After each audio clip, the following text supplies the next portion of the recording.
I hear a lot of people say that climate finance issues are not the issues for Africa, they're the issues for the developed world. I couldn't disagree more.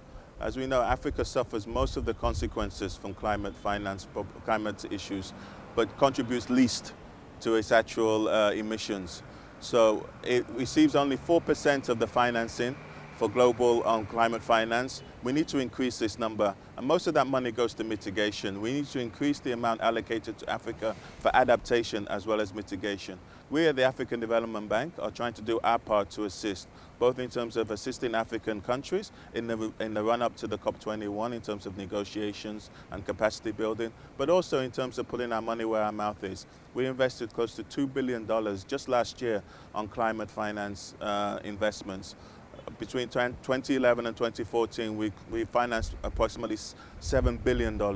So Africa Development Bank is doing its part, but it wants to encourage and facilitate other people from putting some money towards climate finance issues.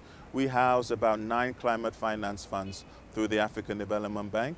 We're also looking to really up that number in future and really get the funds deployed to renewable projects on the African continent. So the message I would send to the international community is please make sure that you live up to your obligations to provide financing for Africa in the climate finance area, and for African governments and African institutions to also step up and do our part. It's in all of our interests, particularly Africa.